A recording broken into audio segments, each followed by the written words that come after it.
Unified 911, anong matutulong namin sa'yo? Anya ti maitulong mi ken kahapon. Anong may tatabang ko sa Unsay imo? akong ikatabang nimo? Ngini makadabang na misal ka no.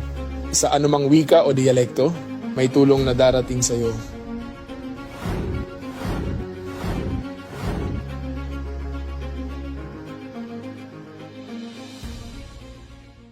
Lilingkod sa bawat Pilipino at magbibigay ng tamang impormasyon para sa tahimik at maayos na Pilipinas. Police News Network, alagad ng batas, tagapagtaguyod ng balitang pulis, sandigan ng mamamayan, patnubay ng katotohanan.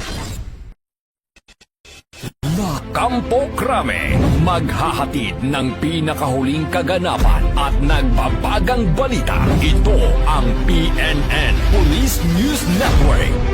At ngayon, ang inyong mga tagapagbalita.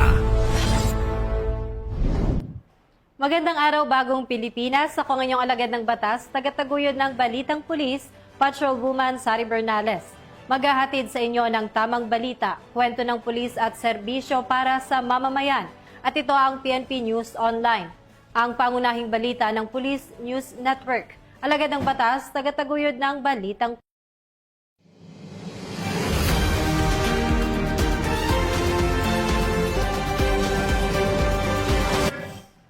Narito ang mga balitang hatid ng ating PNN correspondents mula sa iba't ibang panig ng bansa.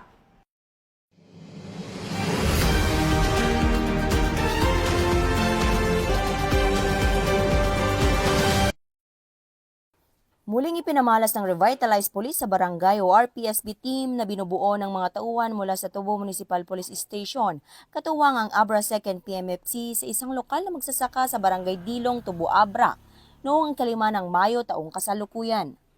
Voluntaryong tumulong ang mga pulis sa isang lokal na magsasaka sa pagbubuhat at paglilipat ng 27 sako ng bagong aning palay mula sa Bukirin patungo sa kanyang kamalig.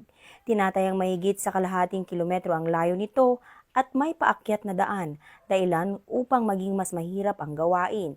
Kasabay nito, nagsagawa rin ang grupo ng rehabilitasyon ng daanan patungo sa sakahan upang mapabuti ang kaligtasan at accessibility nito, lalo na para sa mga motorsiklong ginagamit sa pagdadala ng ani. Labis naman ang kinatuwa ng magsasaka sa tulong na kanyang natanggap. Ito ay upang maibsan ang pisikal na hirap na dinaranas niya sa pag-aani. Patuloy ang pagsisikap ng PNP na itaguyod ang malasakit, bayanihan at aktibong pagkikilahok sa komunidad, partikular sa mga liblib na lugar ng lalawigan. Sa pamamagitan ng mga gawaing tulad nito, muling pinagtitibay ng RPSB team ng Tubo MPS at 2nd PMFC ang kanilang papel hindi lamang bilang tagapagpangalaga ng kapayapaan at kaayusan, kundi bilang katuwang din sa kaunlaran ng komunidad. Mula dito sa Abra Police Provincial Office, ako po ang inyong Police News Network Correspondent, Patrolwoman Maria Ella Garcia, alagad ng batas, tagataguyod ng Balitang Pulis. Bagong PNP para sa bagong Pilipinas, serbisyong mabilis, tapat at nararamdaman. Muling pinatunayan ang lakas ng pagkakaisa at malasakit ng pamahalaan at kapulisan nang matagumpay na naihatid ang tulong mula sa lalawigan ng Sorsogon para sa mga apektadong residente ng Ginubatan, Albay, kaugnay ng phreatic eruption ng Mayon Volcano nitong nakaraang Sabado, Mayo 2, taong kasalukuyan. Sa ilalim ng pamumuno ni Governor Edwin Buboy Amor at sa pangunguna ni Provincial Administrator Franco Eric Orabanilla, katuwang ang Sorsogon PPO sa pamumuno ni Police Colonel Alex C. Daniel at iba pang mga ahensya ay matagumpay na naisakatuparan ang maayos at mabilis na paghahatid ng relief goods para sa mga pamilyang nangangailangan. Bilang bahagi ng pagtutulungan, aktibong nakiisa ang kapulisan sa isinagawang repacking ng mga relief goods noong araw ng Linggo upang mas mapabilis ang pamamahagi ng tulong sa mga apektadong komunidad. Ang koordinadong aksyon ng PNP at ng pamahalaang panlalawigan ng Sorsogon ay patunay ng matibay na ugnayan at iisang layunin, ang makapaghatid ng agarang tulong sa oras ng sakuna. Sa pamamagitan ng sama-samang pagkilos na ipakita ang epektibong disaster response na nakasentro sa kapakanan ng mamamayan. Mula dito sa Sorsogon Police Provincial Office, Ako po si Police Staff Sergeant Angeli Bionson, nag-uulat para sa Police News Network at ito ang bagong PNP para sa bagong Pilipinas, serbisyong mabilis, tapat at nararamdaman. Matagumpay na nagsagawa ng isang tree planting activity ang mga tauhan mula sa Police Regional Office Cordillera Administrative Region sa Mount Macagoong sa boundary ng Barangay Saklit sa Danga Mountain Province at Barangay Buscalan, Tinglayan, Kalinga. Pinangunahan ni Police Colonel Ledon D. Monte, Deputy Regional Director for Operations ng PROCAR, ang pagtatanim ng mga piraso ng pine tree seedlings, katuwang ang iba't ibang unit ng kapulisan bilang bahagi ng kanilang patuloy na advokasya para sa pangangalaga ng kalikasan at pagsusulong ng mas luntiang kapaligiran. Layunin ng programa na makatulong sa reforestation, maiwasan ang pagkakalbo ng kagubatan at mapanatili ang likas na yaman ng Cordillera. Ipinakita rin dito ang pagkakaisa at malasakit ng kapulisan sa kalikasan at sa komunidad. Sa pamamagitan ng ganitong mga gawain, patuloy na pinatutunayan ng PROCAR na ang serbisyo publiko ay hindi lamang sa pagpapanatili ng kapayapaan at kaayusan, kundi maging sa pangangalaga ng kalikasan para sa susunod na henerasyon sa ilalim ng adhikaing bagong PNP para sa bagong Pilipinas, serbisyong mabilis, tapat at nararamdaman.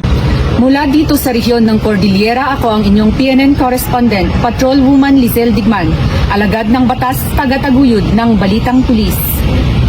Naaresto ng mga operatiba ng Isabela Police Provincial Office ang dalawang most wanted persons sa magkahiwalay na operasyon itong Mayo 2 at 3, 2026 sa lalawigan ng Isabela.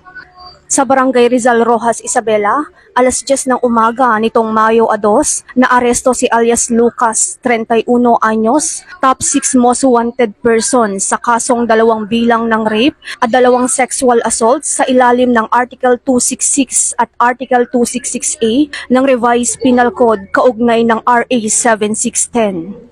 Samantala, alas 8:30 naman ng umaga nitong Mayo 3, naaresto sa Barangay District 3, San Manuel, Isabela si alias Mar, 40 anyos, top 5 most wanted person sa kasong 4 na bilang ng rape, statutory acts of lasciviousness, rape by sexual assault at statutory rape. Pinangunahan ng Rojas at San Manuel Municipal Police Station ng operasyon, katuwang iba pang unit ng IPPO at Police Regional Office 2. Ang mga warrant of arrest ay inisyu ng Regional Trial Court, Branch 23, Rojas, Isabela. Naipabatid naman sa mga akusado ang kanilang mga karapatan alinsunod sa Miranda Doctrine at isinagawa ang dokumentasyon sa himpilan bago ang turnover sa korte.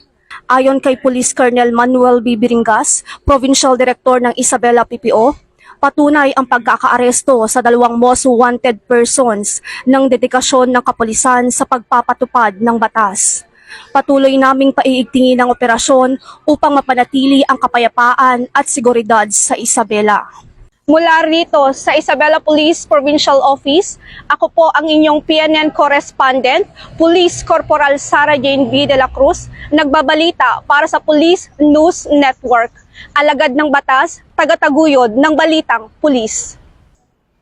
At yan ang mga balitang nakalap ng ating PNN correspondents mula Luzon, Visayas at Mindanao. Para sa mas malawak at mabilis na ulat ng mga balita, huwag kalimutang mag-like, follow and share sa aming official social media accounts ng Police News Network. Tutok lamang po sa aming YouTube channel para sa mga live stream at replays at i-follow kami sa X account para sa mga real-time updates at sa aming Facebook account ng Police News Network. Manatiling mapagmatsyag at laging alamin ang totoo.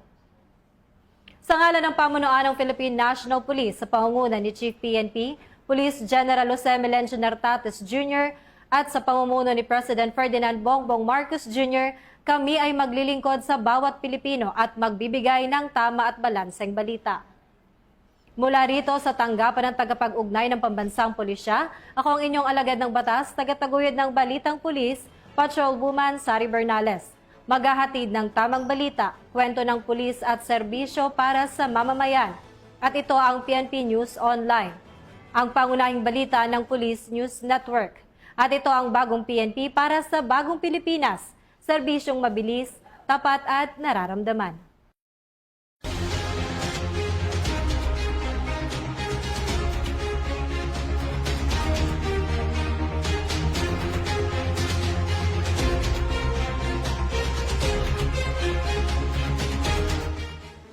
Police News Network, alagad ng batas, tagapagtaguyod ng balitang pulis.